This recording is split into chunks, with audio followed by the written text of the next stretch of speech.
ಕರ್ನಾಟಕ ರಾಜ್ಯ ಮುಕ್ತ ವಿಶ್ವವಿದ್ಯಾನಿಲಯದಲ್ಲಿ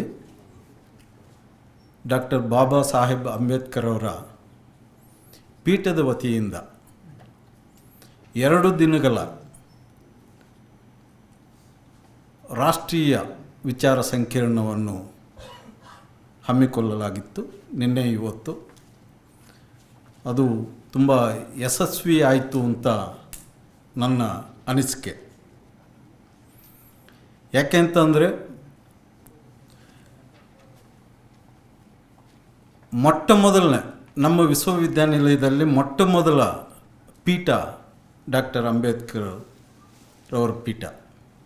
ಅಂದಿನಿಂದ ಇಂದಿನವರೆಗೆ ಕೇವಲ ಜಯಂತಿ ವರ್ಧಂತಿಗಳು ಮಾತ್ರವಲ್ಲದೆ ಈ ರೀತಿ ಕಾನ್ಫರೆನ್ಸ್ಗಳನ್ನು ನಡೆಸ್ಕೊಂಡು ಬರ್ತಾಯಿದ್ದಾರೆ. ಈಗ ಮೊದಲು ಮಹಾದೇವಿ ಮೇಡಮ್ ಇದ್ದರು, ಆಮೇಲೆ ಶಿವಕುಮಾರ ಸ್ವಾಮಿ ಬಂದು ಚೆನ್ನಾಗಿ ನಡೆಸ್ಕೊಂಡು ಹೋಗ್ತಾ ಇದ್ದಾರೆ. ಈಗ ತಾನೇ ಮಾತಾಡಿರುವ ನಮ್ಮ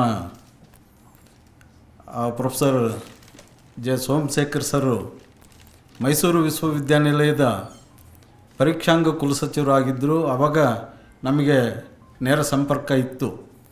ಯಾಕೆಂದರೆ ನಾನು ತೆಲುಗು, ಅವರು ಅಲ್ಲಿಗೆ ಹೋಗಿ ಪ್ರಶ್ನೆ ಪತ್ರಿಕೆ ಇಂಥವು ಎಲ್ಲ ಸರ್ ಜೊತೆ ಮಾತಾಡ್ತಾ ಇದ್ದೆ. ಆಮೇಲೆ ನಂತರ ಅವರು ಈ ಕಡೆ ಅಂಬೇಡ್ಕರ್ ಪೀಠದ ನಿರ್ದೇಶಕರಾಗಿ ಈ ಕಡೆ ಬಂದರು. ಆದರೂ ಸತತವಾಗಿ ಅವರು ತುಂಬ ಕಾರ್ಯಕ್ರಮಗಳನ್ನು ನಡೆಸ್ಕೊಡ್ತಾ ಇದ್ದಾರೆ. ಹಾಗೆ ಇವತ್ತಿನ ಈ ಕಾರ್ಯಕ್ರಮದ ಅಧ್ಯಕ್ಷತೆ ವಹಿಸಿರುವ ನಮ್ಮ ಕುಲಸಚಿವರು ಪ್ರೊಫೆಸರ್ ನವೀನ್ ಕುಮಾರ್ ಸರು, ಅದೇ ಸರ್ ಹೇಳ್ದಂಗೆ ಯಾರೋ ಅಡ್ಮಿನಿಸ್ಟ್ರೇಟರು ಯಾರೋ ಪೇಪರು ಪ್ರೆಸೆಂಟ್ ಮಾಡಲ್ಲ ಸಹಜವಾಗಿ. ಆದರೆ ಅವರು ತುಂಬ ಇಂಟ್ರೆಸ್ಟಿಂದ ಬಂದು ಪೇಪರ್ ಪ್ರೆಸೆಂಟ್ ಮಾಡಿ ಈಗ ಬೇರೆಯವ್ರಿಗೆ ಒಂದು ಉತ್ಸಾಹ ತಂದು ಕೊಡ್ತಾ ಇದ್ದಾರೆ. ಅವ್ರಿಗೆ ನಿಮ್ಮೆಲ್ಲರ ಪರವಾಗಿ ನಮಸ್ಕಾರಗಳು ತಿಳಿಸ್ತೀನಿ. ಹಾಗೆ ನಮ್ಮ ಶಿವಕುಮಾರ ಸ್ವಾಮಿಯವರು ಗೊತ್ತಿದೆ, ಎಲ್ಲ ಕಾರ್ಯಕ್ರಮಗಳನ್ನು ನಡೆಸ್ಕೊಂಡು ಬರ್ತಾಯಿದ್ದಾರೆ. ನಾನು ಹೆಚ್ಚಿಗೆ ನಮ್ಮ ಬಾಬಾ ಸಾಹೇಬ್ ಅಂಬೇಡ್ಕರ್ ಅವ್ರ ಬಗ್ಗೆ ನಾನು ಹೆಚ್ಚು ಮಾತಾಡೋಕ್ಕೆ ಹೋಗಲ್ಲ. ಯಾಕೆಂತಂದರೆ ಸಾಕಷ್ಟು 2 ದಿನಗಳು ಚರ್ಚೆ ಆಗಿದೆ. ಸುಮಾರು 60-70 ಸಂಶೋಧನಾ ಪ್ರಬಂಧಗಳು ಬಂದಿದೆ ಅಂತ ಗೊತ್ತಾಗಿದೆ. ಈಗ ಅವರು 1-2 ಮಾತುಗಳನ್ನು ಬಾಬಾ ಸಾಹೇಬ್ ಅಂಬೇಡ್ಕರ್ ಅವರು ಕುರಿತು ಮಾತಾಡ್ತೀನಿ. ಯಾಕೆಂತಂದರೆ ಅವರು ಹುಟ್ಟಿದ ಕಾಲ ಬ್ರಿಟಿಷ್ ಆಳ್ವಿಕೆ ಇತ್ತು. ಆವಾಗ ರಾಜರು, ಮಹಾರಾಜರು, ಸಾಮಂತ ರಾಜರು ಆಳ್ವಿಕೆ ಇತ್ತು. ಅಂಥ ಸಮಯದಲ್ಲಿ ಬಡವರು ಶಾಲೆಗೆ ಹೋಗಿ ಓದ್ಕೊಳ್ಳುವುದೇ ಕಷ್ಟ ಇತ್ತು. ಯಾಕೆಂದರೆ ಆವಾಗ ಗೊತ್ತಿದೆ ತಮಗೆಲ್ಲ, ಜೀತ ಪದ್ಧತಿ, ಧನಿಕರ ಹತ್ರ ನಾವು ಜೀತ ಮಾಡಬೇಕಾಗಿ ಪರಿಸ್ಥಿತಿ ಇತ್ತು. ಅಂಥ ಕಾಲದಲ್ಲಿ ಅವರು ಓದ್ಕೊಂಡು ಈ ನಮ್ಮ ದೇಶದಲ್ಲೆಲ್ಲ ಹೊರ ದೇಶಕ್ಕೆ ಹೋಗಿ ಓದ್ಕೊಂಡು ಬಂದು ಇಲ್ಲಿ ನೋಡಿದ್ರು. ಯಾಕೆಂತಂದರೆ ಈ ಸಮಾಜವನ್ನು ಸಮಾನ ಮಾಡಬೇಕು ಅಂತಂದರೆ ಒಂದೇ ದಾರಿ, ಅದೇ ಸಂವಿಧಾನ. ಆ ಸಂವಿಧಾನವನ್ನು ರೂಪಿಸಿ ನಮಗೆ ಕೊಟ್ಟಿದ್ದಾರೆ.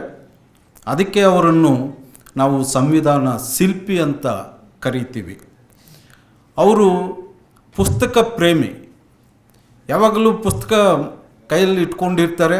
ನಾವು ನೋಡಿರ್ಬೋದು, ಪುಸ್ತಕ ಕೈಯಲ್ಲಿ ಇಟ್ಕೊಂಡು ಒಂದು ಬೆರಳು ತೋರಿಸ್ತಾ ಇರ್ತಾರೆ.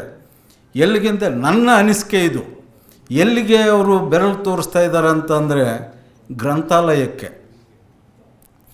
ಅವರು ಒಂದು ಮಾತು ಹೇಳ್ತಾರೆ, ದೇವಾಲಯವನ್ನು ನಿರ್ಮಿಸಬೇಡಿ, ಗ್ರಂಥಾಲಯವನ್ನು ನಿರ್ಮಿಸಿ ಅಂತ. ಯಾಕೆ ಅಂತಂದರೆ ದೇವಾಲಯ ನಿರ್ಮಿಸಿದರೆ ಭಿಕ್ಷಕರು ಜಾಸ್ತಿ ಆಗ್ತಾರೆ, ಅದೇ ಗ್ರಂಥಾಲಯ ನಿರ್ಮಿಸಿದರೆ ಜ್ಞಾನವಂತರು ಹೆಚ್ಚಾಗ್ತಾರೆ ಅಂತ. ಹಾಗೆ ಅವ್ರದ್ದು ವಿದ್ಯಾರ್ಜನೆ, ನಾವೆಲ್ಲ ವಿದ್ಯೆಯನ್ನು ಕಲಿಯಬೇಕು ಅಂತ, ಮತ್ತು ಸಮಸ್ಯೆಗಳು ಬಂದಾಗ ಪ್ರಶ್ನಿಸಿ ಏನಾದರೂ ನಿಮ್ಮ ವಾದವನ್ನು ಮಂಡಿಸಿ ಅಂತ. ಅದರ ಜೊತೆಗೆ ಯಶಸ್ಸನ್ನು ಕಂಡುಹಿಡಿಯಿರಿ ಅಂತ. ಹೀಗೆ ಅವರು ಸಾಕಷ್ಟು ನಮ್ಮ ದೇಶಕ್ಕೆ ಕೊಡುಗೆ ಕೊಟ್ಟಿದ್ದಾರೆ. ಅವರ ಮೊಟ್ಟ ಮೊದಲ ಹೋರಾಟ ಅಂದರೆ ಬಡ ಮಕ್ಕಳಿಗೆ ನೀರಿಗಾಗಿ, ಕುಡಿಯೋ ನೀರಿಗೆ. ಯಾಕೆಂದರೆ ಹಳ್ಳಿ ಕಡೆ ನೋಡಿದ್ವಿ, ನಮ್ಮಲ್ಲಿ ಒಂದು ಕಥೆನೇ ಬರೆದಿದ್ದಾರೆ, ಊರ ಬಾವಿ ಅಂತ. ಊರಲ್ಲಿ ಬಾವಿ ಇರುತ್ತೆ, ಆದರೆ ನೀರು ತಗೊಳಕ್ಕಾಗಲ್ಲ ಬಡವರು. ಅದೇ ರೀತಿ ಈಗ ದೇವಾಲಯ ಒಳಗಡೆ ಬಿಡಲ್ಲ, ಕಟ್ಟೋದು ನಾವು ಒಳಗಡೆ, ಮತ್ತೆ ವಿಗ್ರಹ ಕೊಟ್ಟ ಮೇಲೆ ಪೂಜೆ ಶುರುವಾದ ಮೇಲೆ ಒಳಗಡೆ ಬಿಡಲ್ಲ. ಮತ್ತು ಈ ರೀತಿ ಸಮಾನತೆಗಾಗಿ ಅವರು ತುಂಬ ಹೋರಾಟ ಮಾಡಿ ಅವರು ಸಂವಿಧಾನವನ್ನು ರಚಿಸಿಕೊಟ್ಟಿದ್ದಾರೆ. ಈಗ ಮೊನ್ನೆ ಪೇಪರಲ್ಲಿ ನೋಡಿದೆ, ತಮಿಳುನಾಡಲ್ಲಿ ಈಗ ನಮ್ಮ CM ಅವರು ಏನು ಹೇಳಿದರೆ, ಅಂಬೇಡ್ಕರ್ ಅವರ ಪ್ರತಿಮೆಯನ್ನು ಡೆಮಾಲಿಷ್ ಮಾಡಿದರೆ 10 ಲಕ್ಷ ರೂಪಾಯಿ ಪೆನಾಲ್ಟಿ, 1 ವರ್ಷ ಜೈಲು ಶಿಕ್ಷೆ ಅಂತ.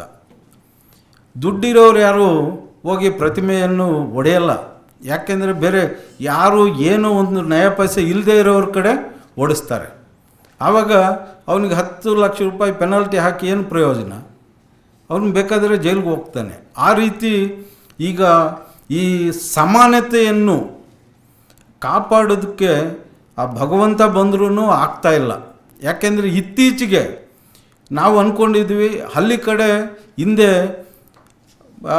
ಮಾವ ಭಾವ ಅಂತ ಕರಿತಾ ಇದ್ವಿ, ಫ್ರೆಂಡ್ಲಿ ಇರ್ತಾಯಿದ್ರು ಅಣ್ಣ ತಮ್ಮಂದಿರಂಗೆ. ಈಗ ವಿಶ್ವವಿದ್ಯಾನಿಲಯ ಬಂದರೆ ಇಲ್ಲೂ ತುಂಬ ಈ ಜಾತಿ ರಾಜಕೀಯ ಹೆಚ್ಚಾಗಿದೆ. ಅದರಿಂದ ಈಗ ಮತ್ತೆ ನಮ್ಮ ಭಾರತ ರತ್ನ ಡಾಕ್ಟರ್ ಬಾಬಾ ಸಾಹೇಬ್ ಅಂಬೇಡ್ಕರ್ ಅವರು ಬರಲೇಬೇಕು ಅಂತ ನನ್ನ ಮನವಿ. ಅವರು ಬಂದರೆ ಸಮಾಜ ಸಮಾನ ಆಗುತ್ತೆ ಅಂತ ಭಾವಿಸ್ತಾ ಈ ಅವಕಾಶ ನೀಡಿದ್ದಕ್ಕೆ ತಮಗೆಲ್ಲರಿಗೂ ಧನ್ಯವಾದ ತಿಳಿಸ್ತೀನಿ. ನಮಸ್ಕಾರ.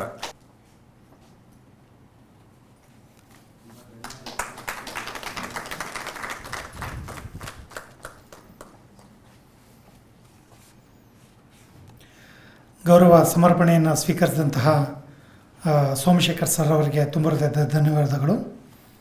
ಮುಂದಿನ ಕಾರ್ಯಕ್ರಮ, ಈ ಸಮಾರೋಪ ಕಾರ್ಯಕ್ರಮವನ್ನು ಕುರಿತು ಅಧ್ಯಕ್ಷೀಯ ನುಡಿಯನ್ನು ನುಡಿಬೇಕಾಗಿ professor Naveen Kumar SK sir, registrar KSYU Mysuru, ಇವರನ್ನು ಕೇಳ್ಕೊಳ್ತಾ ಇದ್ದೇನೆ.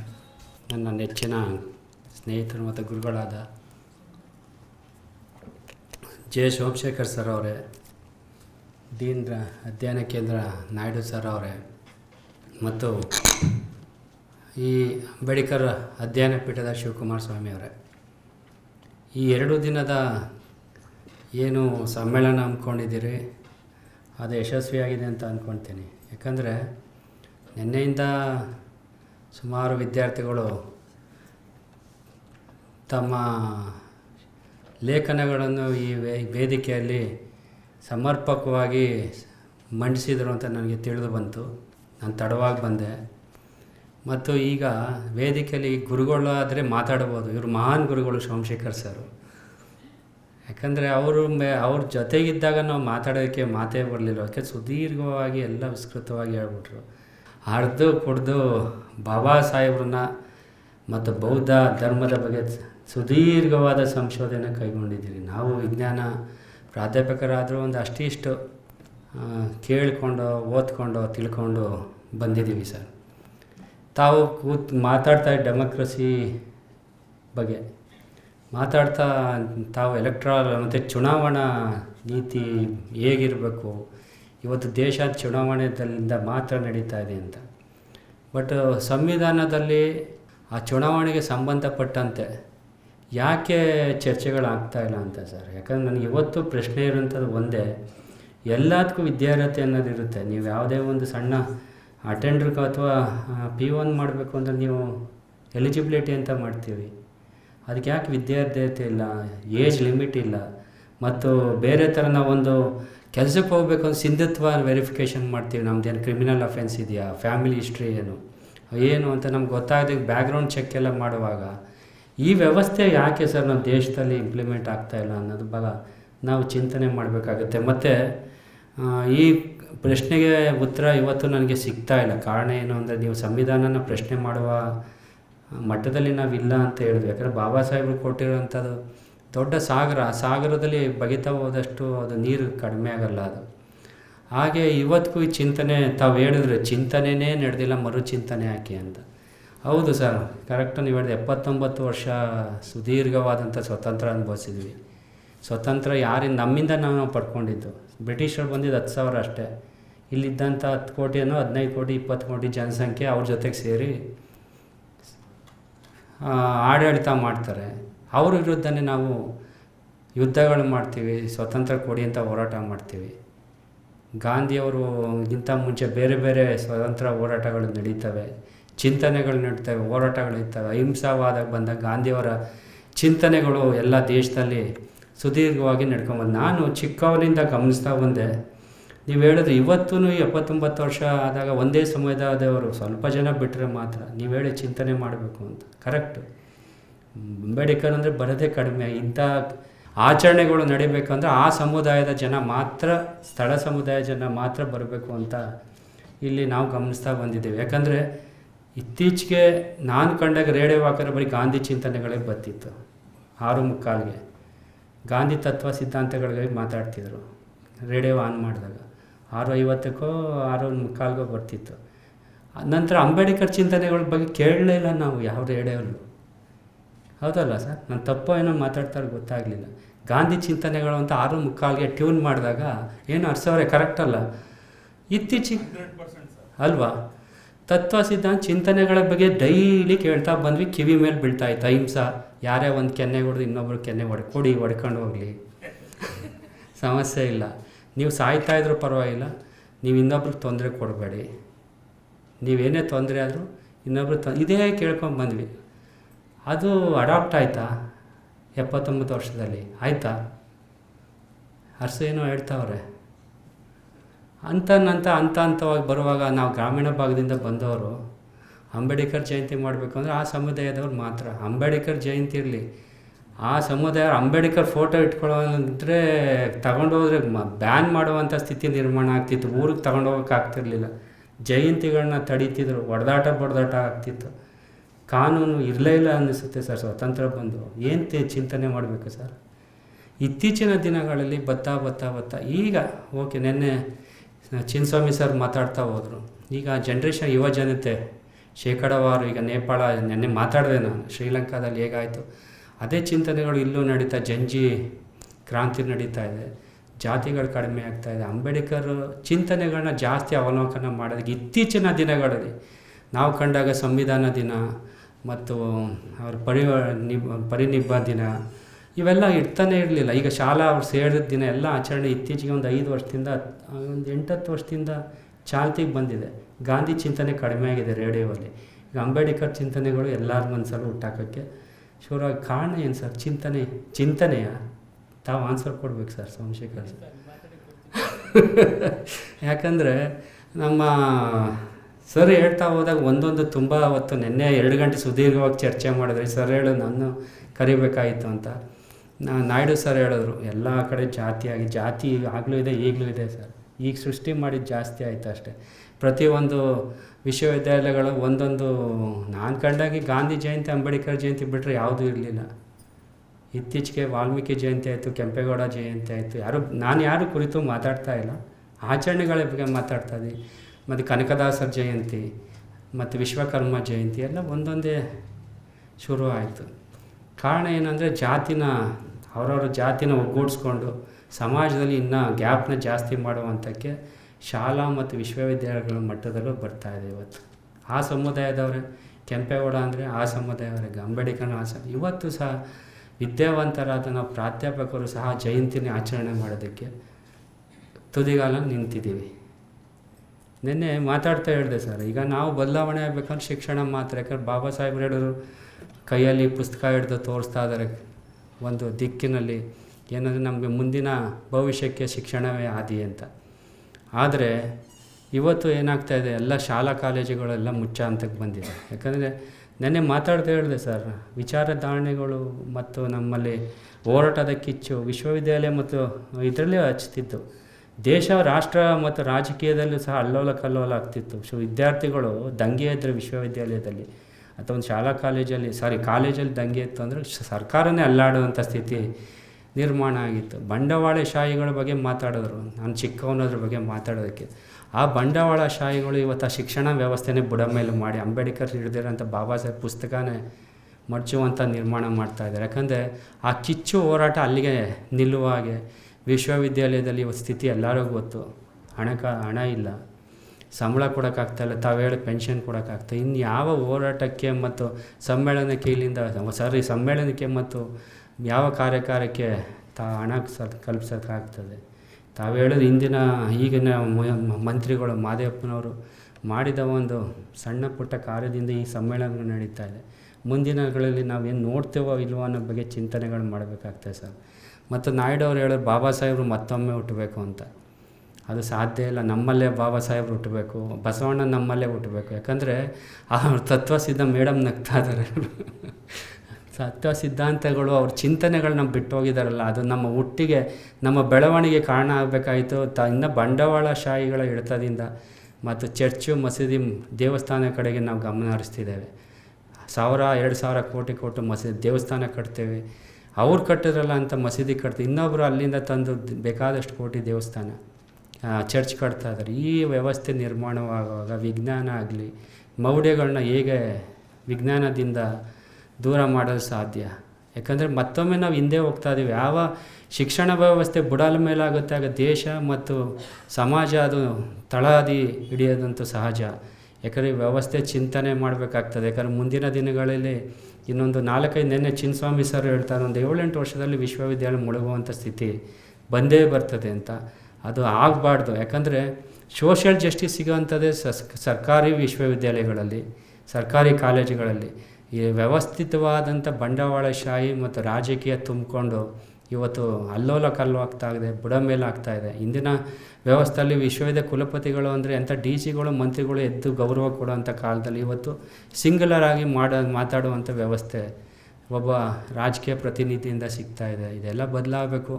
ಶಿಕ್ಷಣಕ್ಕೆ ಸರ್ಕಾರಿ ಶಾಲೆಗಳು ಮತ್ತು ಸರ್ಕಾರಿ ವಿಶ್ವವಿದ್ಯಾಲಯಗಳು ಮೇಲ್ ಬರಬೇಕು. ಮತ್ತು ಎಲ್ಲರೂ ಚಿಂತನೆ ಮಾಡಬೇಕಾದಂಥ ತತ್ವ ಸಿದ್ಧಾಂತಗಳು, ಬಾಬಾ ಸಾಹೇಬ್ರದ್ದಾಗಲಿ ಬಸವಣ್ಣದಾಗಲಿ ಚಿಂತನೆ ಮಾಡಿ ನಮ್ಮಲ್ಲೇ ನಾವು ಬಸವಣ್ಣ ಅಂಬೇಡ್ಕರ್ನ ಹುಟ್ಟು ಹಾಕಬೇಕು ಸರ್. ನಾಯ್ಡು ಸರ್, ನನ್ನ ಅನಿಸಿಕೆ. ಮತ್ತೆ ಅವ್ರು ಹುಟ್ಟು ಬರೋಲ್ಲ.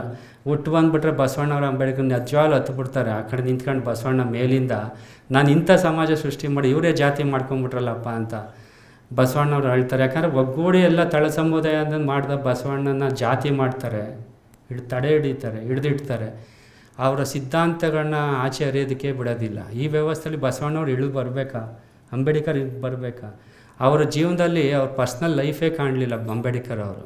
ಹೆಂಡತಿ ಮಕ್ಕಳಿಗೆ ಅಂತ ನಾವು ಹೇಗೆ ವೀಕೆಂಡ್ ಹೋಗ್ತೀವಿ, ಇವತ್ತು 7th pay 6th pay 8th ಬಗ್ಗೆ ಮಾತಾಡಿ ಬರೀ ಕಾರು ಅವತ್ತೊಂದು ದಿನ ಬುಕ್ ತೊಗೊಳೋದಕ್ಕೆ ಅವ್ರು ಅಷ್ಟು ಕಷ್ಟಪಡ್ತಾಯಿದ್ರು. ಇವತ್ತು 8th ಪೇ ಆಯಿತು ಅಂದರೆ ಎಷ್ಟು ಮನೆ ತೊಗೋಬೋದು, ಎಷ್ಟು ಕಾರ್ ತೊಗೋಬೋದು ಅಂತ, ನಾವು ಯಾವುದು ಇಂಪೋರ್ಟೆಡ್ ಕಾರ್ ತೊಗೋಬೋದಾ ಅಂತ ಯೋಚನೆ ಮಾಡುವಂಥ ಕಾಲ. ಎಷ್ಟು ಜನ ನಾವು ಬುಕ್ ತೊಗೊಳ್ತಾ ಇದ್ದೀವಿ ಶಿಕ್ಷಕರಾಗಿ, ಎಷ್ಟು ಜನ ಓದ್ತಾ ಇದ್ದೀವಿ? ಎಲ್ಲ ರಾಜಕೀಯವಾಗಿ ಮತ್ತು ಮಾನಸಿಕವಾಗಿ ನಾವು ಯಾಕೆ ರಾಜಕೀಯಕ್ಕೆ ಹೋಗಬಾರ್ದು, ನಾವ್ಯಾಕೆ ಬಂಡವಾಳಶಾಹಿಗಳಾಗಬಾರ್ದು ಅಂತ ಶಿಕ್ಷಕರು ಯೋಚನೆ ಮಾಡುವಂಥ ಸ್ಥಿತಿ ನಿರ್ಮಾಣ ಆಗ್ತಾಯಿದೆ. ಮತ್ತೊಮ್ಮೆ ಎಲ್ಲ ಬಾಬಾ ಸಾಹೇಬ್ರ ಚಿಂತನೆಗಳು ನಮ್ಮ ಮೈಗೂಡಲಿ ಮತ್ತು ತಮ್ಮ ಮನೆಯಲ್ಲಿ ಇರುವಂಥ ಮಕ್ಕಳುಗಳಿಗೆ ಮೈಗೂಡಿಸಿ ಬಾಬಾ ಸಾಹೇಬ್ರನ್ನ ಅಥವಾ ಬಸವಣ್ಣನ ಹುಟ್ಟಾಕುವಂಥ ಚಿಂತೆಗಳನ್ನ ಆಗಬೇಕು ಅಂತೇಳಿ ನಾನು ಮುಗಿಸ್ತೀನಿ. ಜೈ ಜೈ ಕರ್ನಾಟಕ. ಯಾಕೆ ಕ್ವಾಲಿಫಿಕೇಷನ್ ಎಲೆಕ್ಷನ್ಗೆ ಪ್ರಿಸ್ಕ್ರೈಬ್ ಮಾಡಲಿಲ್ಲ ಅಂತ 1946ರಿಂದ 50ರವರೆಗೂ ಸಂವಿಧಾನ ರಚನಾ ಸಭೆಯಲ್ಲಿ ನಡೆದ ಚರ್ಚೆಗಳು, ಆಗ ನಮ್ಮ ದೇಶದ ಶಿಕ್ಷಣ ಮಟ್ಟ ಎಷ್ಟಿತ್ತು? ನಾನು ಆಗಲೇ ಹೇಳಿದೆ, ಪೊಲಿಟಿಕಲ್ ಈಕ್ವಾಲಿಟಿಯನ್ನು ಜಗತ್ತಲ್ಲಿಯೇ ನಮ್ಮ ದೇಶ ಮೊದಲನೇ ಚುನಾವಣೆಗೆ ಜಾರಿಗೆ ತಂದಿತ್ತು. We want to create political equals. ಅವ್ನಿಗೆ ಅರ್ಹತೆ ಕೊಟ್ಟರೆ ಈಕ್ವಲ್ಸ್ ಆಯ್ತದ? ಇಲ್ಲ. That was the concept of our constitutional four fathers.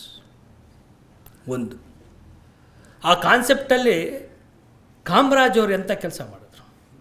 ಏನು ಓದಿದ್ರು ಕಾಮರಾಜ್ ಅವ್ರ ಪಾಪ? ಎಂಥ ಆಡಳಿತ ಕೊಟ್ಟರು? ಕಾನ್ಸ್ಟಿಟ್ಯೂಂಟ್ ಅಸೆಂಬ್ಲಿ ಒಳಗಡೆ ನೆಹರು ಕಾಮರಾಜ್ ಫಾರ್ಮುಲಾ ಅಂತ ಮೊದಲನೇ ಸರ್ಕಾರದಲ್ಲೇ ಒಂದು ಫಾರ್ಮುಲಾ ಯಾವಾಗ ಆಯಿತು. ಇವತ್ತೆಲ್ಲ ವಿದ್ಯಾವಂತರಿದ್ದೀರ. ನೀವು ಅಫಿಡವಿಟ್ ಇವು ಹಾಕಿರೋ ನೋಡಿದ್ರೆ ಎಲೆಕ್ಷನ್ನಲ್ಲಿ ತೆಗೆದು ನೋಡಿ, ಒಂದು ಎಲೆಕ್ಷನ್ ವಾಚ್ ಡಾಗ್ ಅಂತಿದೆ. ನಾವು ಧೃತಿಗೆಡಬೇಕಾಗಿಲ್ಲ. ಹಂಗಂತೇಳಿ ನಾನು ಕ್ವಾಲಿಫಿಕೇಷನ್ ಬೇಡ ಅಂತ ಹೇಳೋನಲ್ಲ. ನಮ್ಮ ಸಂವಿಧಾನಕ್ಕೆ ಅವಕಾಶ ಇದೆ. ಮೊದಲು ಮತದಾನದ ಹಕ್ಕು ಎಷ್ಟಕ್ಕಿತ್ತು? 21 ವರ್ಷ ಆದವ್ರಿಗಿತ್ತು. 18 ವರ್ಷಕ್ಕೆ ಇಳಿಸೋಕ್ಕೆ ಅವಕಾಶ ಇರಲಿಲ್ವ? ಮಾಡಿದ್ರಲ್ಲ. ಈಗ ತರ್ಬೋದಲ್ಲ. ಈಗ ಕ್ಯಾಬಿನೆಟ್ ಅಷ್ಟೇ, ಕ್ಯಾಬಿನೆಟ್ ಎಕ್ಸ್ಪೆನ್ಷನ್ ಲಿಮಿಟ್ ಆಗಲಿಲ್ವಾ? 224 ಎಷ್ಟು? 34 ಅಷ್ಟೇ ಲಿಮಿಟು. ನಾವು ಪೊಲಿಟಿಕಲ್ ಎಕ್ಸ್ಪೆರಿಮೆಂಟ್ಸ್ಗಳನ್ನು ಮಾಡ್ತಾಯಿದ್ದೀವಿ. ಆ ಎಕ್ಸ್ಪೆರಿಮೆಂಟ್ಸ್ಗೆ ಕಾನ್ಸ್ಟಿಟ್ಯೂಷನ್ನು ಅವಕಾಶ ಕೊಟ್ಟಿದೆ. ಇದು ಒಂದನೇ ಆನ್ಸರ್. ಎರಡನೇದು, ಯಾಕೆ ಇನ್ನೂ ನಾವು ಜಾತಿಯಲ್ಲೇ ಕೂತಿದ್ದೀವಿ ಅಂತ. ನಾವು ಕೆಳಗೆ ಕೂತಿದ್ದೀವಿ, ನಮಗನ್ನಿಸ್ತಾ ಇದೆ. ಮೇಲೆ ಕೂತಿರೋರು, ಸೌಲಭ್ಯ ಹೊಂದಿರೋರು ಕಳ್ಕೊತಾರ? ಅವ್ರಿಗನ್ಸಿಲ್ಲ. ಇವ ನಮ್ಮವ ಎನ್ನಯ್ಯ ಅಂತ ಹೇಳಿದ್ರಲ್ಲ. ಯಾಕೆ ಹೇಳಿದ್ರು ಬಸವಣ್ಣ? ಬಾಬಾ ಸಾಹೇಬ್ರು ಯಾಕೆ V the people of India ಅಂತ ಬಳಸಿದ್ರು? ನಾವು ವಿ ಆಗಲೇ ಇಲ್ಲ. ನಾವೆಲ್ಲ ಅಲ್ಲಲ್ಲೇ ಉಳಿದ್ಬಿಟ್ಟಿದ್ದೀವಿ. ಆಮೇಲೆ ಯಾಕೆ ಚಳುವಳಿಗಳು ಇವತ್ತು ಗಟ್ಟಿಯಾಗಿ ನಿಲ್ತಾ ಇಲ್ಲ? ಇಲ್ಲಿ ನಮ್ಮ ಮಾದೇಶ್ ಇದ್ದಾರೆ, ನನ್ನ ಸಹಪಾಠಿ. ನಾವೆಲ್ಲ ಗಂಗೋತ್ರಿಲಿ ವಿದ್ಯಾರ್ಥಿಗಳಾಗಿದ್ದಾಗ ಯಾವ ರೀತಿ ಇತ್ತು ನಮ್ಮ ಚಳುವಳಿ? ಇವತ್ತು ಯಾಕೆ ಕಾಣ್ತಾ ಇಲ್ಲ? ಇವತ್ತು ಯಾರನ್ನು ಸೃಷ್ಟಿ ಮಾಡಿದ್ದೀವಿ ನಾವು? ಸೃಷ್ಟಿ ಮಾಡಿರೋದು ಯಾರನ್ನು? ಇವತ್ತು ನಮ್ಮ ಮಾತು ಕೇಳೋ ಅಂಥ ಗುಲಾಮರನ್ನು ಸೃಷ್ಟಿ ಮಾಡಿದ್ದೀವಿ. ಬಾಬಾ ಸಾಹೇಬ್ರು ಏನು ಹೇಳಿದ್ರು? ಡೆಮಾಕ್ರಸಿ ಸಕ್ಸಸ್ಫುಲ್ ಆಗಬೇಕು ಅಂತ ಹೇಳಿದ್ರೆ ಹೀರೋ ವರ್ಷಿಪ್ ಇರಬಾರ್ದು ಅಂತ ಹೇಳಿದ್ರು. ಅವ್ರು ಯಾಕೆ ಕೇಳಿದ್ರೆ ವಿ ಸಿಗಳಿಗೆ ಒಬ್ಬ ಜನಪ್ರತಿನಿಧಿ ಮಾತಾಡೋ ಟೋನ್ ಹೆಂಗಿದೆ ಅಂತ. ಮೊದಲು ಕುವೆಂಪು ಅವರು ಇಲ್ಲಿ ವಿ ಸಿ ಆಗಿದ್ದಾಗ ಮೈಸೂರು ಯೂನಿವರ್ಸಿಟಿಗೆ ಚೀಫ್ ಮಿನಿಸ್ಟರ್ ಹೇಳ್ತಾರೆ, ಯು ಮೀಟ್ ಕುವೆಂಪು ಅಂತ. ಯು ಮೀಟ್ ಕುವೆಂಪು ಅಂದರೆ ಏನು ಅರ್ಥ? ಅವ್ರು ಎಲ್ಲಿದ್ದಾರೆ ಅಲ್ಲೋಗಿ ಮೀಟ್ ಮಾಡು ಅಂತ. ಫೋನ್ ಮಾಡಿ ಬನ್ನಿರಿ ಅನ್ನೋದಲ್ಲ. ಯಾಕಂದ್ರೆ ಆ ಸ್ಟೇಟಸ್ ಇತ್ತು, ಆ ಥರದ ವ್ಯಕ್ತಿತ್ವಗಳು ಇದ್ದರು. ಇವತ್ತು ನೈಜತೆ ಬಗ್ಗೆ ಮಾತಾಡಬೇಕಲ್ವ ನಾವು? ಸೊಸೈಟಿ ಯಾಕೆ ಇಷ್ಟು ಪಲ್ಯೂಟ್ ಆಯಿತು? ವಿದ್ಯಾವಂತರಲ್ಲೇ ಈಗ ಹೆಚ್ಚು ಭ್ರಷ್ಟಾಚಾರಿಗಳು ಯಾರಪ್ಪ? ಅವಿದ್ಯಾವಂತ ಭ್ರಷ್ಟಾಚಾರ ಮಾಡಿದ್ದಾನೆ ಎಲ್ಲರೂ ಅಲ್ವಾ? ನಿನ್ನೆ ನೋಡಿ ಎಷ್ಟು ಹಿಡಿದ್ರು ಅಲ್ವಾ? ಮತ್ತು ಅದಕ್ಕೆ ಈ ಕಾಂಟ್ರಾಡಿಕ್ಷನ್ಸಿಂದ ಹೊರಬರಬೇಕು ಅಂತ ಹೇಳಿದ್ರೆ ಫಸ್ಟು ನಾವು ನಮ್ಮೊಳಗೆ, ಅದಕ್ಕೆ ಬಾಬಾ ಸಾಹೇಬ್ರು ಹೇಳಿದ್ದೇನು? Cultivation of mind is the essence of human existence. ಯಾವ ಮೈಂಡ್ ಕಲ್ಟಿವೇಟ್ ಆಯ್ತಾ ಇದೆ ಇವತ್ತು ಈ ಸಮಾಜದಲ್ಲಿ? ಸ್ವಾರ್ಥದ ಮೈಂಡೇ ಕಲ್ಟಿವೇಟ್ ಆಗ್ತಾ ಇರೋದು. ನಾನು ಯೂನಿವರ್ಸಿಟಿಗೆ ಸೇರಿದ್ನ ನೆಕ್ಸ್ಟ್ ಪ್ರಮೋಷನ್ಗೆ ಏನು ಮಾಡ್ಕೋಬೇಕು ಅದು ಮಾಡ್ಕೋಬೇಕು. ತಡೆಯಪ್ಪ, ನಾನು ಒಳ್ಳೆ ವಿದ್ಯಾರ್ಥಿನ ತಯಾರಿ ಮಾಡಬೇಕು, ಅದಿದೆಯಾ ನಮ್ಮ ಮೈಂಡಲ್ಲಿ? ನಾನು ಈ ಜವಾಬ್ದಾರಿ ತಗೊಂಡಿದ್ದೀನಿ, ಆ ಜವಾಬ್ದಾರಿ ತಕ್ಕಂತೆ ನಾನು ಕೆಲಸ ಮಾಡಬೇಕು. ಯಾಕೆ ಸರ್ಕಾರದವರೆಲ್ಲ ಈಗೆಲ್ಲ ಕ್ಯಾಂಪ್ಸ್ ಬಂತಲ್ಲ? ಯಾಕೆ ಬಂತು ಕ್ಯಾಂಪ್ಸ್? ಬಂದಿದೆಯಲ್ಲ ಈಗ. ಅಂದರೆ ಇವತ್ತು ನಾವು ಅಪನಂಬಿಕೆಗಳಲ್ಲಿ ಬದುಕ್ತಾ ಇದ್ದೀವಿ, ಜೊತೆಗೆ ಕಣ್ಗಾವಲಲ್ಲಿ ಬದುಕ್ತಾ ಇದ್ದೀವಿ. We are all under surveillance. ಇನ್ನೆಲ್ಲಿ liberty? We are all under surveillance. ನಾನು ಏನು ಮಾತಾಡ್ತಾ ಇದ್ದೀನಿ ರೆಕಾರ್ಡ್ ಆಯ್ತಾ ಇದೆ, ತಕ್ಷಣ ಹಾಕು. ಯಾವ ಮಟ್ಟಕ್ಕೆ ಇವತ್ತು ಟೆಕ್ನಾಲಜಿ ಬೆಳೆದಿದೆ ಅಂತ ಹೇಳಿದ್ರೆ, ಆರ್ಟಿಫಿಷಿಯಲ್ ಇಂಟೆಲಿಜೆನ್ಸ್ ಮುಂದೆ ನಾವೇನು ಇಲ್ಲ ಆ ಸ್ಥಿತಿಗೆ ತಗೊಂಡೋಗಿದ್ದೀವಿ.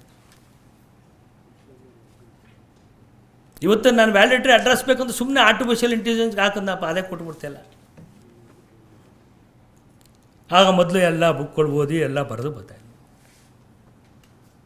ಇವತ್ತು ಟೆಕ್ನಾಲಜಿಕಲ್ ಓರಿಯೆಂಟೆಡ್ ಸಿಸ್ಟಮ್ ಒಳಗೆ ನಾವಿದ್ದಾಗ ನಮ್ಮ ಮೈಂಡ್ ತಾನೇ ಅದನ್ನು ಕ್ರಿಯೇಟ್ ಮಾಡಿರೋದು.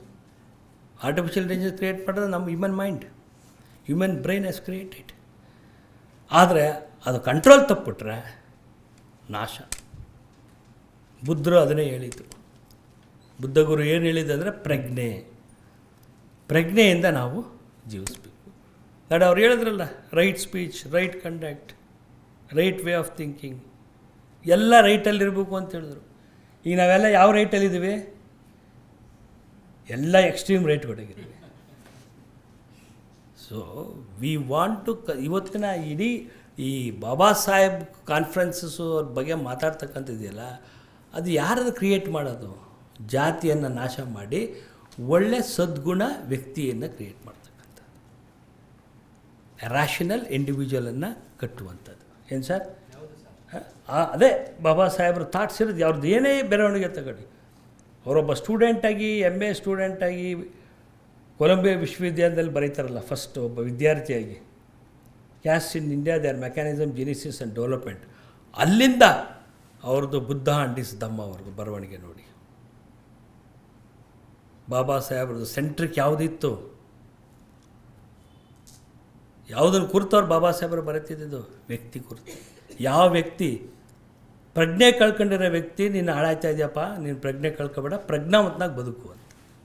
ಸೊ ಡೆಮಾಕ್ರಸಿಲಿ ಪ್ರಜ್ಞೆ ಕಳ್ಕೊಂಡವ್ರ ಕೈಯಲ್ಲಿ ನಾವು ಡೆಮಾಕ್ರಸಿ ಕೊಟ್ಟಿರೋದ್ರಿಂದ ಡೆಮಾಕ್ರಸಿ ಪ್ರಜ್ಞೆ ಇಲ್ಲದೆ ಹೋಗ್ತಾ ಇರ್ತದೆ. ಪ್ರಜ್ಞಾವಂತ ಮತದಾರರು ಅಂತ ಹೇಳ್ತೀವಲ್ವ, ಪ್ರಜ್ಞಾವಂತ ಮತದಾರರೇ ಅಂತ ಕೈ ಮುಗಿಯಲ್ವಾ? ಆ ಪ್ರಜ್ಞಾವಂತ ಮತದಾರ ಅವನು ಹೊರಗಡೆ ಬಂದು ಮತ ಹಾಕಬೇಕು ಅಂದರೆ, ಏನಾದ್ರು ಆಸೆಗೆ ಒಳಗಾಗಿ ಅವನು ಬಂದು ಮತ ಹಾಕ್ತಾಯಿದ್ದಾನೆ ಅಂದರೆ ಅಲ್ಲಿಗೆ ಬಂಡವಾಳಶಾಹಿಗೆ ಅದು ತೆರೆದಿಟ್ಟಂಗೆ ಆಗ್ತದೆ. ಆ ಎಚ್ಚರ ನಮ್ಮಲ್ಲಿ ಬೇಕು. ಅದಕ್ಕೆ ಬಾಬಾ ಸಾಹೇಬರು ಫ್ರೀ ಆ್ಯಂಡ್ ಫೇರ್ ಎಲೆಕ್ಷನ್ಸ್ ಹೇಳಿ ಭೀಷ್ಮನ ಉದಾಹರಣೆ ಕೊಡ್ತಾರೆ. ಭೀಷ್ಮ ಅವನಿಗೆ ಗೊತ್ತು, ನಾನು ತಪ್ಪು ಮಾಡ್ತಾಯಿದ್ದೀನಿ, ನಾನು ಯಾಕೆ ಕೌರವ್ರ ಜೊತೆ ಇದ್ದೀನಿ, ಕೌರವ್ರು ತಪ್ಪು ಮಾಡ್ತೇನೆ ಅಂತ ಗೊತ್ತು, ಅವ್ರ ಋಣ ತಿನ್ಬಿಟ್ಟಿದ್ದೀನಿ ನಾನು, I wait the salt. So ನಾನು ಅವ್ರ ಪರನೇ ನಿಲ್ಲಬೇಕು ಅನ್ನೋ ಸ್ಥಿತಿ, ಅದನ್ನು ಬಾಬಾ ಸಾಹೇಬರು ಆವಾಗಲೇ ಎಚ್ಚರಿಕೆ ಕೊಟ್ಟಿದ್ದಾರೆ. ಜಾತೀಯತೆಯನ್ನು ಕಟ್ಟುತ್ತಿರೋದೇ ಈ ಯೂನಿವರ್ಸಿಟಿಗಳು ಮತ್ತೆ ರಾಜಕಾರಣಿಗಳ ಮಧ್ಯೆ. ನನ್ನ ಹೇಗೆ ಅಂತ ಹೇಳ್ತೀನಿ ಸರ್, ಒಂದು ಡಾಕ್ಯುಮೆಂಟ್ರಿ ಮಾಡಿದೆ ಇತ್ತೀಚೆಗೆ ನನಗಾದ ಅನುಭವದಲ್ಲಿ. ನಾನು ಸುಮಾರು ಒಂದು 20-30 ಹಳ್ಳಿಗಳನ್ನು ಸುತ್ತಿ ನಾನು ಡಾಕ್ಯುಮೆಂಟ್ರಿ ಮಾಡಿದ್ದೀನಿ. ಸಿದ್ದೇಗೌಡ ಅಂತ, ನಾನು ಇಲ್ಲಿ ಆಡಿಯೋ ವಿಡಿಯೋ ಗೊತ್ತು ಸರ್. ಸರ್, ಜಾತೀಯತೆಯನ್ನು ಕಟ್ಟಿರ್ತಕ್ಕಂಥದ್ದು ರಾಜಕಾರಣಿಗಳು ಮತ್ತೆ ವಿಶ್ವವಿದ್ಯಾಲಯಗಳು ಬಹುತೇಕ ಹೆಚ್ಚು ಪಾಲು ಇವರಿಂದನೇ ಇಡೀ ಎಲ್ಲ ಸಮಾಜ ಜಾತೀಯತೆಯನ್ನು ಹುಟ್ಟಾಕಿವೆ. ಉದಾಹರಣೆಗೆ ಕೆಂಪೇಗೌಡ ಜಯಂತಿ ಇರಲಿಲ್ಲ, ಸರ್ಕಾರ ಆದೇಶ ಮಾಡ್ತೀವಿ. ಸರ್ಕಾರ ಆದೇಶ ಮಾಡೋದ್ರ ಜೊತೆಗೆ ಯೂನಿವರ್ಸಿಟಿಗಳಲ್ಲಿ ನೀವು ಜಯಂತಿಯನ್ನು ಮಾಡಿ ಅಂತ ಆದೇಶವನ್ನು ಹೊರಡಿಸುತ್ತೆ. ನಂಬರ್ 1. ನಂಬರ್ 2, ಕನಕದಾಸ ಜಯಂತಿ ಇರಲಿಲ್ಲ. ಇಲ್ಲಿ ಜಾತಿ ಎಲ್ಲರೂ ಒಗ್ಗಟ್ಟಿಂದ ಇರ್ತಾರೆ. ಈ ಉದಾಹರಣೆಗೆ ದಲಿತರಿಗೆ ಅಂತೀವಿ, ಅಂಬೇಡ್ಕರ್ ಅಂದ್ರೆ ಇವ್ರದೇ ಒಂದು ಜಯಂತಿ, ಇಲ್ಲಿ ಯಾರು ಬರೋದೇ ಇಲ್ಲ. ನಾನು ಎಲ್ಲಾ ಜಯಂತಿಯಲ್ಲೂ ಭಾಗವಹಿಸಿದ್ದೀನಿ, ಎಲ್ಲಾ ಜಯಂತಿಯಲ್ಲೂ ಮಾತಾಡ್ತಿದ್ದೀನಿ, ಎಲ್ಲಾ ಜಯಂತಿಯಲ್ಲೂ ಇರ್ತೀನಿ. ಯೂನಿವರ್ಸಿಟಿ ಎಲ್ಲರಿಗೂ ಗೊತ್ತಿದೆ.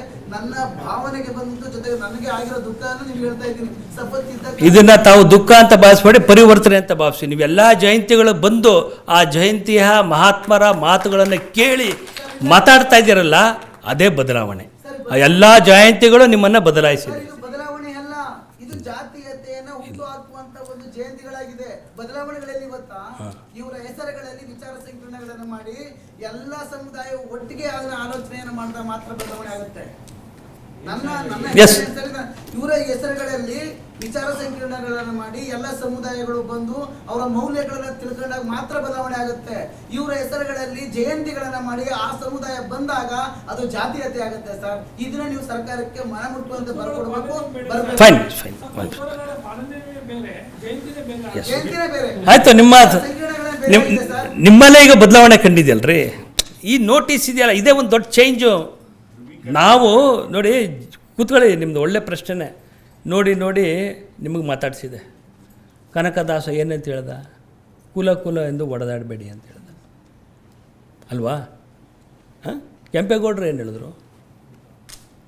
ಯಾರಿಗಾಗಿ ಅವರು ಚಿಫ್ಟನ್ ಆಗಿದ್ರು ಅಲ್ವಾ?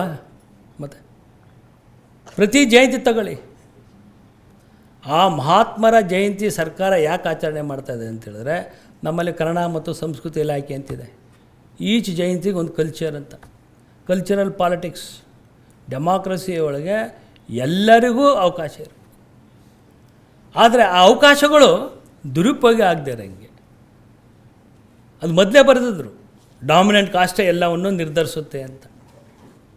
ಅದಕ್ಕೆ ಹೇಳಿದೆ ನಾನು, ಕಾಸ್ಟ್ ಯಾಕೆ ಹೋಗಲಿಲ್ಲ ಅಂತ ಹೇಳಿದ್ರೆ ಆ ಪ್ರಿವಿಲೇಜ್ ಬಿಟ್ಕೊಡಲ್ಲ ಯಾರೂ. ಆ ಜಾತಿ ಅದು ಖಂಡಿತ ಖಂಡಿತ ಎಲ್ಲರ ಉದ್ದೇಶನೂ ಆಗಬೇಕು. ಅದು ನಿಮ್ಮ ಉದ್ದೇಶ ಅಲ್ಲ, ಎಲ್ಲರ ಉದ್ದೇಶವೂ ಅದಾದಾಗ ಮಾತ್ರ ದೇಶಕ್ಕೆ ಭವಿಷ್ಯ. ಈ ಮಹಾನೀಯರು ಏನು ಹೇಳಿದ್ದಾರೆ, ಬಾಬಾ ಸಾಹೇಬರು ಅವರೇ ನನ್ನ ಜಾತಿ ಅಂತ ಹೇಳಿದ್ರು ಅವರು. ನೋ, ಬಾಬಾ ಸಾಹೇಬ್ರು ಹೇಳಿದ್ದೇನು ಅಲ್ವಾ? ಅವ್ರು ಬಾಬಾ ಸಾಹೇಬರು ಇಲ್ಲ ಬರೀ ನನ್ನ ಜಾತಿಗೆ ಮಾಡಿದೆ, ನನ್ನ ಜಾತಿಗೆ ಮಾಡಿದೆ ಇಲ್ಲ, ಆ ತಪ್ಪು ಭಾವನೆ. ಅದಕ್ಕೆ ನೋಡಿರಿ, ಈಗ ಬಾಬಾ ಸಾಹೇಬರ ಕೇಂದ್ರಗಳು ಪ್ರಾರಂಭವಾದ ಮೇಲೆ, ಬಾಬಾ ಸಾಹೇಬರ ಜಯಂತಿಗಳು ಪ್ರಾರಂಭವಾದ ಮೇಲೆ ಇಡೀ ಜಗತ್ತಲ್ಲೇ ಹೆಚ್ಚು ಪ್ರತಿಮೆಗಳು ಯಾರ್ದು ಅಂದರೆ ಬಾಬಾ ಸಾಹೇಬ್ರು. ಯಾಕೆ ಇಟ್ಟಿದ್ದಾರೆ? ಜಾತಿ ಪ್ರೇಮಕ್ಕೆ ಇಟ್ರ? ಬಿಡುಗಡೆ ಮಾಡಿದ್ದಾರೆ, ನಮಗೆ ಬದುಕು ಕೊಟ್ಟಿದ್ದಾರೆ, ನಮಗೆ ಸ್ವಾಭಿಮಾನ ಕೊಟ್ಟಿದ್ದಾರೆ, ನಮಗೆ ಜ್ಞಾನ ಕೊಟ್ಟಿದ್ದಾರೆ, ನಮಗೆ ಮಾತನಾಡೋದು ಕಲಿಸಿದ್ದಾರೆ ನಮಗೆ. ಅದು ಇಡೀ ಜಗತ್ತಿಗೆ ತೋರಿಸ್ತಿಲ್ವಾ? ತೋರಿಸಿದ್ರೆ ಇಲ್ವಾ? ಇದು ಒಳ್ಳೆಯದಲ್ವಾ? ಇದು ಬೇರೆಯವರು ಕೂಡ ಅದನ್ನು ಅರ್ಥ ಮಾಡ್ಕೋಬೇಕು. ಅಂಬೇಡ್ಕರ್ ಒಂದು ಜಾತಿ, ಅದಕ್ಕೆ ಬಸವಣ್ಣ, ಬಾಬಾ ಸಾಹೇಬರು ಇವರೆಲ್ಲರೂ ನಾವು ಆ ಜಾತಿಯ ಸಂಕೋಲೆಗಳಿಂದ ಹೊರತರಬೇಕು. ಮಾತಾಡ್ಬಿಡ್ತೀವಿ ನಾವು, ಮಾಡದೇ ಇದ್ದರೆ ಯಾರು ಮಾಡ್ತಿದ್ರು ಬಾಬಾ ಸಾಹೇಬ್ರನ್ನ? ಮಾದೇಶ್, ನಾವು ಬಾಬಾ ಸಾಹೇಬ್ರ ಜಯಂತಿಗಳನ್ನು ಮಾಡೋದಾಗಿದ್ರೆ ಯಾರು ಸರ್ಕಾರ ಮಾಡ್ತಿತ್ತ? ಆಮೇಲೆ ಸರ್ಕಾರ ಕೈಗೆತ್ಕೊಂಡಿದ್ದು ಅಲ್ವಾ? ಆಮೇಲೆ ಬಾಬಾ ಸಾಹೇಬ್ರ ಬರಹ ಭಾಷೆಗಳನ್ನು ಹೊರಗಡೆ ತಂದಿದ್ದು ಯಾರು? ಚಳುವಳಿ ಮಾತಾಡಿದ ಹೋಗಿರೋ ಅದು ಬರ್ತಿರಲಿಲ್ಲ. ಅದು ಮಹಾರಾಷ್ಟ್ರದಲ್ಲಿ ದಲಿತ್ ಪ್ಯಾಂಥರ್ಸ್ ಇವತ್ತಿಗೂ ಅವರು ಕೇಂದ್ರ ಸರ್ಕಾರದಲ್ಲಿ ಮಂತ್ರಿ ಆಗಿದ್ದಾರೆ. Ramdas Athawale, Sharad Pawar, Y B Chavan chief ministers. ಆ ಪೀರಿಯಡಲ್ಲಿ ರೈಟಿಂಗ್ಸ್ ಸ್ಪೀಚಸ್ ಹೊರಗಡೆ ಬಂತು. ಕರ್ನಾಟಕದಲ್ಲಿ ಸಿದ್ಧಲಿಂಗಯ್ಯ, ದೇವನೂರು ಮಹಾದೇವರೆಲ್ಲ ರಾಮಕೃಷ್ಣ ಹೆಗಡೆ ಸರ್ಕಾರದಿಂದ ಪ್ರಾರಂಭವಾಯಿತು ಜರ್ನಿ. ಅದನ್ನು ಕನ್ನಡಕ್ಕೆ ಭಾಷಾಂತರ ಮಾಡಿ ಪ್ರಕಟಣೆ ಆಯಿತು. ಆ ಸಾಹಿತ್ಯ, ಆ ಲಿಟ್ರೇಚರ್ ಹೊರಗಡೆ ಬಂದಮೇಲೆ ತಾನೆ ಬಾಬಾ ಸಾಹೇಬ್ರನ್ನ ಜನ ಮಾತಾಡೋಕ್ಕೆ ಶುರುವಾಗಿದ್ದು. ಅವ್ರು ಬರೆದಿರೋದ್ರಿಂದ, ಬಾಬಾ ಸಾಹೇಬರು ಬರೆದಿದ್ದಿಂದ್ರೇ ಬಾಬಾ ಸಾಹೇಬರು ಇವತ್ತು ವಿಸ್ತರಣೆಗೊಳಪಟ್ಟರು. ಅಂದರೆ ನಮ್ಮದೊಂದು ದೊಡ್ಡ ಟ್ರೆಡಿಷನ್ ಇದೆ, ಬರವಣಿಗೆ ಟ್ರೆಡಿಷನ್. ಆ ಬರವಣಿಗೆ ಟ್ರೆಡಿಷನನ್ನು ನಾವು ಕಾಪಾಡ್ಕೋಬೇಕು. ಸತ್ಯದ ಬರವಣಿಗೆ ಟ್ರೆಡಿಷನ್ ಕಾಪಾಡ್ಕೋಬೇಕು, ಸುಳ್ಳಿಂದಲ್ಲ. ಸುಳ್ಳು ಹೊಟ್ಟೋಗ್ಬಿಡ್ತದೆ. ಅದನ್ನೇ ಬುದ್ಧರು ಹೇಳಿದ್ದು, ಫ್ಯಾಕ್ಟ್ಸ್ ಇರಬೇಕು ಅಲ್ಲಿ. ಅದಕ್ಕೆ ಹೇಳಿದ್ದು ನಾನು ಪ್ರಾರಂಭದಲ್ಲಿ ನನ್ನ ಮಾತಲ್ಲಿ ಏನು ಹೇಳಿದೆ, ನೀವು ರೀಥಿಂಕಿಂಗ್ ಅಂದರೆ ಬಾಬಾ ಸಾಹೇಬರು ಬರೆದಿರಲಿ ರೀಥಿಂಕಿಂಗ್ ಅವಕಾಶನೇ ಇಲ್ಲ ಕಣ್ರಿ. ಒಂದು ಸೆಂಟೆನ್ಸ್ ಓದಿ ನೀವು, ನೆಕ್ಸ್ಟ್ ಸೆಂಟೆನ್ಸಿಗೆ ಲಿಂಕ್ ಮಾಡಿ. ಎಲ್ಲಿ ಪ್ರಶ್ನೆ ಮಾಡೋಕ್ಕೆ ಅವಕಾಶ ಕೊಟ್ಟಿದ್ದಾರೆ ಅವರಲ್ಲಿ? ಅವರೇ ಕ್ವಶನ್ ಹಾಕೋತಾರೆ, ಅವರೇ ಆನ್ಸರ್ ಕೊಡ್ತಾರೆ. ಈ ಆನ್ಸರ್ಗೆ ರಿಯಾಲಿಟಿ ಬರಬೇಕಂದ್ರೆ ಈ ದಾರಿಯಲ್ಲಿ ನಡೀರಿ ಅಂತ ಹೇಳ್ತಾರೆ. ಅದು ಬಾಬಾ ಸಾಹೇಬರಿಂದ ಮಾತ್ರ ಸಾಧ್ಯ ಆಗಿದ್ದು. ಬಾಬಾ ಸಾಹೇಬರ ಬರವಣಿಗೆ ಶೈಲಿನೇ ಅದು. ಯಾಕಂದರೆ ಅಪಾರವಾಗಿ ಓದಿದಂಥವ್ರು, ಜಗತ್ತಿನ ಎಲ್ಲ ಇತಿಹಾಸವನ್ನು ತಿಳಿದಂಥವ್ರು, ಜಗತ್ತಿನ ಎಲ್ಲ ವಿಮೋಚನೆಯ ಸಿದ್ಧಾಂತಗಳನ್ನು ಅರ್ಥದಂಥವ್ರು, ಜಗತ್ತಿನ ಎಲ್ಲೆಲ್ಲಿ ಶೋಷಣೆಗಳು ಯಾವ್ಯಾವ ರೂಪದಲ್ಲಿದೆ ಅವನ್ನೆಲ್ಲ ತಿಳಿದಂಥವ್ರು, ಎಲ್ಲೂ ಕಂಡರಿಯದಂಥ ಅಸ್ಪೃಶ್ಯತೆಯನ್ನು ಬಾಬಾ ಸಾಹೇಬರು ಇತರ ದೇಶಗಳೆಲ್ಲರೂ ಈ ಥರದ್ದಿದೆಯಾ ಅಂಥೇಳಿ ಫಿಜಿ ಸಣ್ಣ ರಾಷ್ಟ್ರ ಅಲ್ಲಿ ಹೋಗಿ ಹುಡ್ತಾರೆ. ಅದು ನೋಡ್ತಾರೆ, ಫಿಜಿ ಇತಿಹಾಸ ನೋಡ್ತಾರೆ ಅವರು, ಇಂಗ್ಲೆಂಡ್ ಇತಿಹಾಸ ನೋಡ್ತಾರೆ, ಅಮೆರಿಕದ ನಿಗ್ರೋಸ್ ಇತಿಹಾಸ ನೋಡ್ತಾರೆ. ಸೊ ಅದಕ್ಕೆ ಜ್ಞಾನ ಅಂತದ್ದಿಯಲ್ಲ, ನಾವು ಜ್ಞಾನವಂತರಾಗಬೇಕು. ಜ್ಞಾನವಂತರಾಗಬೇಕು ಅಂತ ಹೇಳಿದ್ರೆ ಏನರ್ಥ? ಸ್ವಾರ್ಥಕ್ಕಾಗಲ್ಲ, ಸಮಾಜಕ್ಕಾಗಿ. Thank you.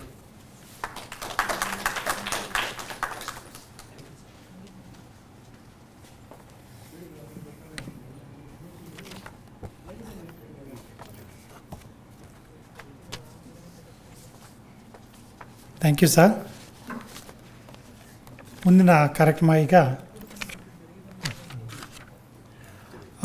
ಈ 2 ದಿನದ ವಿಚಾರ ಸಂಕಿರಣದಲ್ಲಿ ಭಾಗವಹಿಸಿದಂತಹ, ವಿಚಾರಣ ಮಂಡಿಸಿದಂತಹ ಸಂಶೋಧನಾರ್ಥಿಗಳಿಗೆ ಸಾಂಕೇತಿಕವಾಗಿ ಒಂದು 4 ಜನಕ್ಕೆ ಸರ್ಟಿಫಿಕೇಟ್ಸ್ಗಳನ್ನು distribute ಮಾಡೋಂಥದ್ದಿದೆ.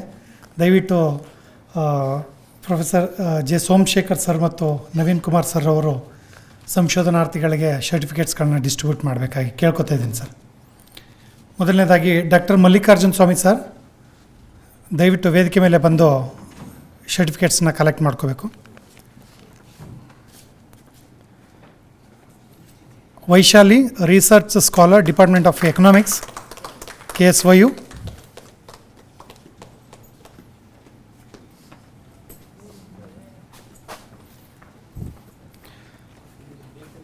Hanumanthappa, research scholar, department of economics.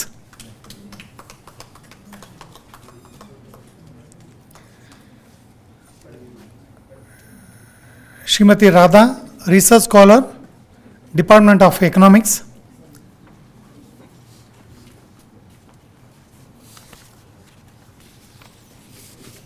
Okay madam, ರೆಡಿಯಾಗಿ.